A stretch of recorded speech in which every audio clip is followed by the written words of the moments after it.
Combien y a-t-il de surdoués en France? Bienvenue dans Kezako, la série de vidéos qui a pour thème les surdoués. Pour répondre à cette question, on va procéder en 4 temps.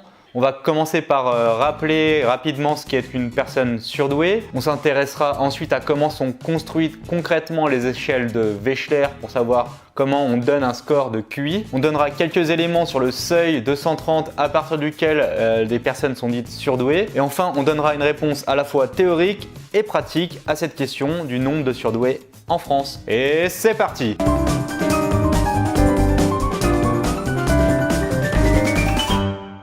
Pour commencer, rappelons une brève définition de ce qu'est une personne surdouée. J'en ai déjà parlé dans cette vidéo.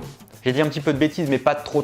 Retenons une définition claire, nette et précise pour cette vidéo. Dans cette vidéo, on considérera une personne surdouée comme étant une personne qui a un score supérieur ou égal à 130 au test de QI. La question qui vient par la suite, c'est donc comment on donne un score de QI. Pour ça, je vais me concentrer sur la construction des échelles de Wechsler, qui sont les échelles les plus utilisées à l'heure actuelle. Si vous voulez en savoir un petit peu plus sur l'historique des tests d'intelligence, je vous invite à consulter cette vidéo, justement sur l'historique des tests d'intelligence. Maintenant, on va en venir à comment sont construites les échelles de Wechsler, comment on donne un score de QI. Eh bien, le score de QI, c'est une construction mathématique, plus précisément statistique. Ce n'est pas biologique, c'est mathématique statistique. Ça ne veut pas dire que ça ne correspond à rien, ça veut simplement dire que c'est un objet mathématique, un concept, et qu'il faut comprendre comment cet objet mathématique est créé pour pouvoir l'appréhender. Ce n'est pas une mesure directe, comme on pourrait mesurer la taille ou le poids d'un individu par exemple, c'est une construction statistique. Pour commencer, je voulais préciser une chose. On choisit de représenter les scores de QI sous la forme d'une gaussienne. Plus précisément, c'est David Wechsler qui a choisi cette représentation. Pour expliquer pourquoi on a choisi cette représentation, je vais vous citer un article de Wikipédia. Un caractère observable et mesurable dans une population d'individus comparables a souvent une fréquence modélisée par une loi normale. C'est le cas par exemple de la taille, pour un âge donné, en séparant les hommes des femmes, de la taille des becs dans une population d'oiseaux comme les pinsons de Darwin, et plus précisément, un caractère mesurable dans une population peut être modélisé à l'aide d'une loi normale s'il est codé génétiquement par de nombreux allèles ou si le caractère dépend d'un grand nombre d'effets environnementaux. Ça semble être le cas pour l'intelligence, donc c'est tout à fait raisonnable de choisir cette représentation pour le QI. Et dans une loi normale, on peut choisir deux paramètres, on peut choisir la moyenne et l'écart type. Pour le QI, on choisit la moyenne à 100, ça correspond au QI moyen de la population. Et on choisit un écart type de 15, et cet écart type correspond à la dispersion des mesures autour de la moyenne. Concrètement, du coup, en pratique, comment on fait pour construire les échelles de Wechsler qui servent à mesurer le QI? Eh bien, pour commencer, on prend un échantillon de population, environ 2000-3000 individus. On les regroupe en classes d'âge, on leur fait passer plein de questions. Ensuite, on sélectionne les questions pour que la répartition des scores corresponde le mieux à une gaussienne. Je vous ai fait un exemple très simplifié pour que vous compreniez bien comment ça fonctionne. Dans notre cas, notre échantillon est constitué de 6 personnes. On a 10 questions à disposition pour pouvoir créer notre test. On fait répondre chacun des 6 individus à toutes les questions de notre test. On obtient donc un tableau qui correspond aux bonnes et aux mauvaises réponses de chacun selon toutes les questions. Et ensuite, on sélectionne les questions pour que la répartition des scores corresponde le mieux à la courbe attendue. Dans notre exemple, on sélectionne Q1, Q3, Q5, Q8 et Q10 par exemple. Et hop, magiquement, on a une courbe en cloche. Donc on garde que ces questions là, Q1, Q3, Q5, Q8 et Q10. Cette batterie de questions là constitue notre test qu'on va faire passer du coup aux autres personnes qui souhaitent se positionner sur notre échelle. Vous avez bien compris qu'ici il s'agit d'un modèle très simplifié de ce qui se passe en réalité. Mais le fonctionnement global sur la construction d'une échelle de Wechsler, c'est globalement celui-ci, à l'exception près qu'on a entre 2 et 3000 individus et qu'on a plusieurs centaines de questions. Et on croise les doigts pour que notre échantillon soit représentatif de la population. Ainsi, on espère observer la même répartition des scores si on fait passer ce test-là, construit tel quel, à toute la population. On commence à avoir l'habitude de créer des panels, des échantillons représentatifs de la population, parce que c'est les mêmes techniques qui sont utilisées dans le domaine marketing, par exemple, ou pour réaliser des sondages d'opinion. Donc pour conclure ce point, j'espère que vous avez bien compris que la répartition des scores de QI est choisie. On choisit une loi normale avec une moyenne à 100 et un écart type de 15. Parlons du seuil de 130 maintenant, le seuil à partir duquel un individu est dit surdoué. Eh bien ce seuil, il est lui aussi arbitraire. Il n'y a rien de magique qui se produit à 130, il n'y a rien qui se déclenche miraculeusement dans le cerveau à partir de 130. Ce seuil, il est fixé là arbitrairement. On aurait pu choisir 125, on aurait pu choisir 140, on a choisi 130.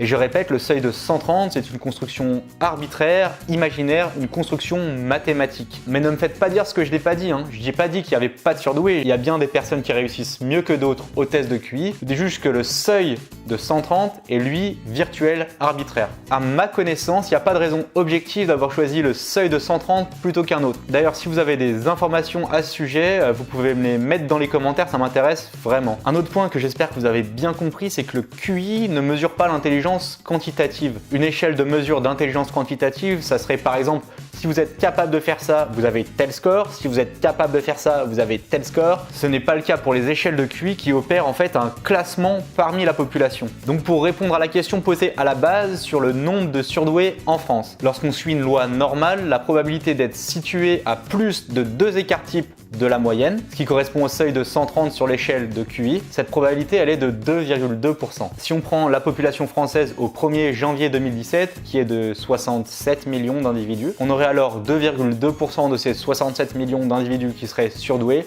c'est-à-dire 1,5 million de surdoués en France. Mais ça correspond à la théorie. En réalité, on ne peut pas accéder à ce chiffre sauf à faire passer un test de QI à toute la population. Cela dit, en 2007, on a eu le droit à une étude super intéressante sur une population très grande de collégiens. Et sur les 34 581 élèves de 6e qui ont passé le test de QI, 405 avaient un score supérieur ou égal à 130 et pouvaient donc être considérés comme surdoués. Ça représente 1,16% de ce groupe de personnes. Pourtant, les 34 000 collégiens étaient censés être relativement représentatifs de la population. Ce résultat montre un des problèmes des échelles de Wechsler, c'est qu'elles sont construites pour la masse. On peut classer avec précision les personnes aux alentours de la moyenne, mais on ne retrouve pas cette précision au niveau des extrêmes, que ce soit dans les extrêmes inférieurs ou supérieurs. Ce problème-là, il est inhérent à ce type de construction statistique et il est difficile de le régler simplement. Et cette difficulté est croissante au fur et à mesure qu'on se rapproche des extrêmes. Par exemple, si la construction était parfaite, ce qui n'est pas le cas, on aurait 3 personnes sur 100 000 avec un score supérieur ou égal à 160. Cela dit, comme on l'a vu, la construction, l'échantillonnage n'est pas parfait et par définition, les échelles de Wechsler ne sont pas prévues pour mesurer des scores supérieurs ou égal à 160. 160, c'est la limite supérieure théorique des échelles de Wechsler. Que retenir de tout ça? Tout d'abord que les échelles de QI, ce sont des outils mathématiques qui sont là pour parler d'une réalité. Pour l'instant, on a cet outil-là, il est certainement pas parfait, peut-être qu'on trouvera mieux par la suite. On pourra peut-être par la suite rajouter d'autres domaines d'intelligence comme la créativité ou l'intelligence musicale par exemple, ou peut-être que par la suite on pourra se tourner vers d'autres méthodes comme l'imagerie fonctionnelle. Mais pour l'instant, on a cet outil et ça a quand même le mérite d'être là et on peut travailler avec. Le deuxième point à retenir, c'est que le QI ne mesure pas une intelligence quantitative, mais bien un classement interindividuel. Par exemple, dans Idiocratie, le héros Joe est envoyé dans un futur lointain dans lequel le niveau intellectuel de l'espèce humaine a radicalement baissé. C'était une personne normale, moyenne à la base, et il se retrouve propulsé, l'homme le plus brillant de la planète. Et bien même dans cet univers, en théorie, il y aura toujours la même répartition des scores de QI, puisque ces scores correspondent à un classement et non pas à des réalités quantitatives. Dès lors, il y a des phrases qui n'ont pas de sens. C'est le cas par exemple de la phrase « la moyenne du QI des Français est en baisse ». En fait, c'est aussi faux que de dire « le chiffre 100 est en baisse ». N'est-ce pas, monsieur Pujadas?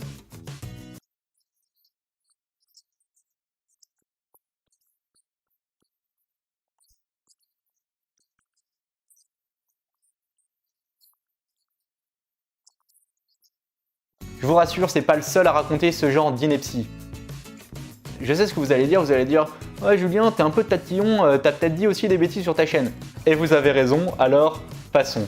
Le troisième point, c'est qu'il ne faut pas accorder trop d'importance aux chiffres du score de QI. Ils sont en effet artificiels et la mesure de l'intelligence est elle-même à la base artificielle. Et la répartition des scores de QI est fabriquée pour que celle-ci corresponde à une gaussienne. Au final, les tests d'intelligence permettent à la fois d'affirmer l'existence du surnom, puisqu'il y a des personnes qui réussissent très bien les tests de QI, mais ça permet également de relativiser l'importance du score. Et je voulais conclure sur un point qui était de montrer que le seuil de 130 est en réalité très politique. En bougeant ce seuil de 130, qui on l'a vu était artificiel, soit on augmente le nombre de surdoués, soit on diminue le nombre de surdoués. Je vous laisse donc réfléchir à qui a intérêt à ce que ce seuil soit plus élevé et qui a intérêt à ce que ce seuil soit plus faible. Voilà, c'est la conclusion de cette vidéo. J'espère que j'ai pas dit trop de bêtises. Si c'est le cas, n'hésitez pas à me l'indiquer dans les commentaires, c'est fait également pour ça. J'ai fait d'autres vidéos qui parlent du QI, d'intelligence, mais aussi d'apprentissage. Je vous invite à aller les voir si jamais ça vous intéresse. Dites-moi ce qui vous plaît, ce qui vous déplaît, les sujets qui vous intéressent. J'en tiendrai compte dans l'élaboration de mes futures vidéos. Mais d'ici là, n'oubliez pas, on n'est pas des bêtes.